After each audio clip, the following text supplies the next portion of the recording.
안녕하세요. 얼마 전 있었던 일로 이야기를 하나 풀어보려고 합니다. 저는 친구와 자주 볼링을 치는데요. 볼링을 칠 때마다 항상 내기를 합니다. 진 사람이 게임비도 내고 술도 한 잔 사주는 그런 거예요. 제가 게임에서 져서 술을 사는데 괜히 돈도 아깝고 그래서 간단하게 마시고 빨리 들어가려고 했거든요.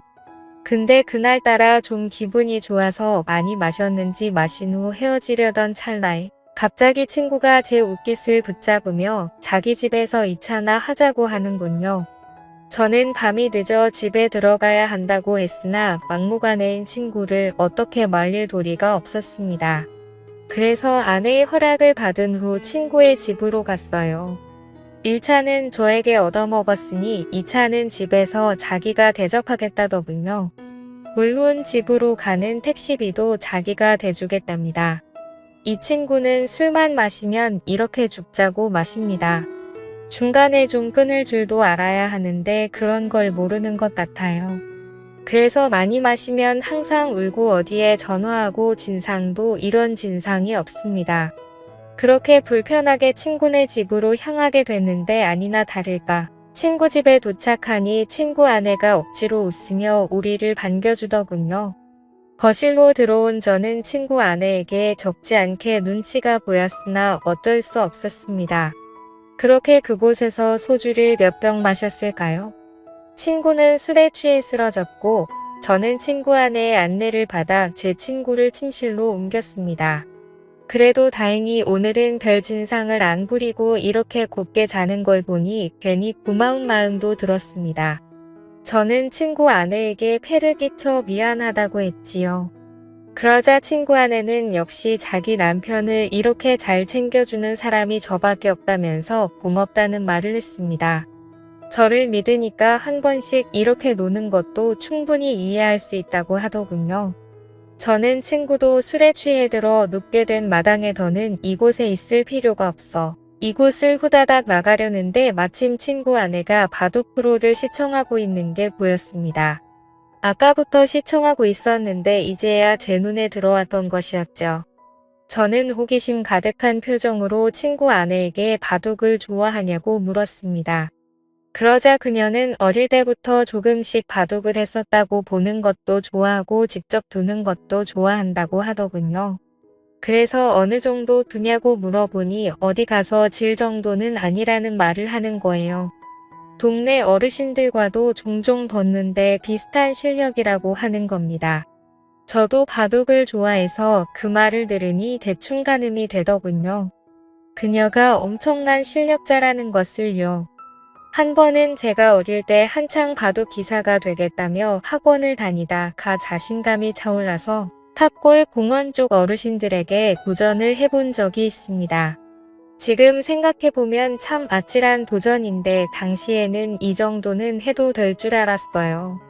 근데 그 공원의 시간이 남아 돌아서 서성이는 것 같은 그 어르신들이 사실은 엄청난 바둑 실력자들이더라고요.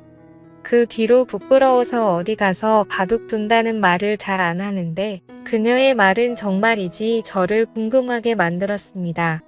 그리고 보통 나이 들어서도 바둑을 하는 사람은 대부분 남자입니다. 여자 바둑 기사가 참 없기도 하고 일반인 중에서는 더더욱 없더라고요. 그래서 호기심이 많이 생겨서 다음에 기회 되면 바둑 한번 두자고 말을 했는데 그녀는 갑자기 지금 한번 하는 게 어떠냐는 제안을 하더라고요. 저는 이 늦은 밤에 민폐라고 생각해서 여기를 1초라도 빨리 나가려고 했던 찰나인데 지금 바둑을 두자는 친구 아내의 제안을 얼떨결에 받아들이게 되고 그렇게 게임을 시작하게 됐습니다. 저와 친구 아내는 바둑판을 서로 마주보고 앉아 첫 돌을 바둑판에 찍었습니다. 바둑판 맞은편에 앉아있는 그녀는 그다지 눈빛이 매섭지 않았습니다. 흡사 바둑 경험이 6개월 정도 되어 보이는 그런 초보자처럼 보였습니다. 눈빛만 봐도 상대방이 고수인지 하수인지 어느 정도 감이 오지 않습니까? 하지만 제가 봤을 때 그녀는 하수의 눈빛을 가지고 있었어요. 그래서 저는 괜히 그녀를 도발한다고 내기 바둑을 두자고 했습니다. 그러자 그녀는 한쾌히 내기 바둑을 승낙했고 아무래도 친구의 아내이다 보니까 돈 내기를 하는 것은 좀 예의가 아닌 것 같아서 그냥 가볍게 소원 들어주기를 했습니다. 그렇게 저와 친구 아내는 바둑을 두는데 수를 돌면 둘수록 감탄이 나왔습니다. 저에게 싸움을 거는 것처럼 보였고 한 수 물러나고 방어를 하는 것처럼 보였으나 매섭게 공격을 하면서 들어오는 그녀의 스타일이 너무나도 매력적이었습니다. 아주 유연하고 다채로운 수를 두더군요. 저는 그때 느꼈습니다. 이 정도 실력자면 동네 어르신들과 한 번쯤 자웅을 겨뤄볼 만한 사람이라는 것으로 확실히 초반에는 제가 많이 불리했습니다. 그녀의 눈빛에 방심을 많이 하기도 했고 술도 많이 먹어서 집중이 잘 안 됐거든요. 그러나 그녀의 공격을 몇 번 맞다 보니 술이 확 깨버렸습니다. 초반에 불리한 전세는 조금씩 역전을 하는 듯이 보였습니다. 학창시절 바둑부의 학원까지 다녔다는 장점을 내세워 후반으로 갈수록 친구 아내를 거칠게 밀어붙였습니다. 아마도 그날 바둑을 둔 게 최근 10년간 제가 가장 많이 집중을 한 시간이었던 것 같아요. 그만큼 저도 상대방의 실력에 맞춰서 진심을 다해서 뒀습니다.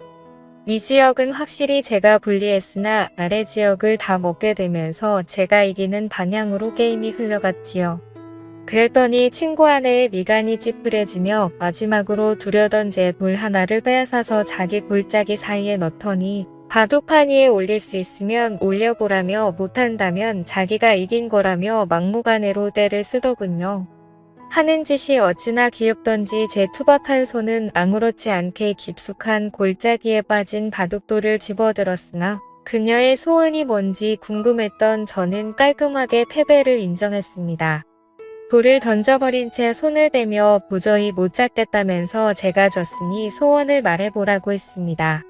그녀는 민망하다며 얼굴을 붉히다가 제 얼굴을 보지도 못하더니 자꾸만 자신을 뚫어지게 쳐다보는 제 눈빛에 수줍어하는 표정으로 이렇게 말하더군요. 그녀의 소원은 좀 뜬금없었습니다. 갑자기 제가 시간이 되면 술이나 한 잔 사달라는 거였습니다. 저에게 호감을 표하는 게 아닌가 싶어서 기대하는 마음으로 다음날 친구 아내를 만나 술을 마셨습니다. 친구 아내는 오늘 만남은 남편에게 비밀이라고 하더군요. 저는 알겠다고 했어요. 그렇게 우리 둘은 술을 마시며 바둑 이야기를 많이 나눴습니다. 그녀도 바둑에 애정이 많았는지 재미있는 이야기를 많이 하더라고요. 적당히 술을 마신 후 곧장 숙박업소로 갔습니다. 누가 먼저 말하지 않았는데도 자연스럽게 발길을 닿았습니다. 어쩌면 솔직히 술은 핑계였고 우리 둘은 첫 만남부터 서로를 원한 게 아닌가 모르겠습니다. 바둑을 두면서 그 마음에 확신이 섰겠죠. 어쩌면 그 마음이 맞을 겁니다. 그렇게 친구 아내와 사고를 치고는 저는 집에 왔습니다. 정말 재밌고 짜릿한 순간이었습니다. 그렇게 며칠이 지난 후에 자꾸만 친구 아내가 생각나더군요. 이럴 줄 알았다면 그때 친구 아내 연락처라도 알아둘 걸 그랬다며 혼자 아쉬워하고 있었습니다. 저는 고민하다가 친구 아내가 너무나 보고 싶어서 3일 만에 친구에게 전화해 너희 집에서 술이나 마시자고 했습니다. 친구는 좋아하더군요. 어쨌건 저는 친구와 친구 집에서 술을 마시며 중간에 합석한 친구 아내와 셋이서 재밌게 놀았습니다.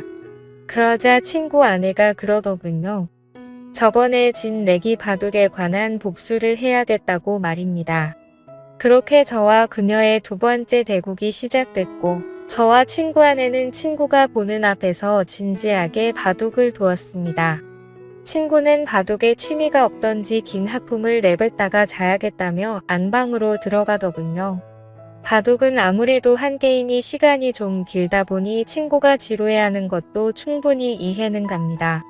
그러나 지금 이 자리에서 대국을 물을 순 없죠. 끝까지 싸워야 했습니다. 저와 친구 아내는 아랑곳하지 않고 바둑판만 집중했습니다. 그런데 그 짧은 기간 동안 얼마나 연습했던지 그것도 아니면 질 수 없는 전략이라도 짜고 나왔던지 친구 아내가 너무나 잘 두더군요.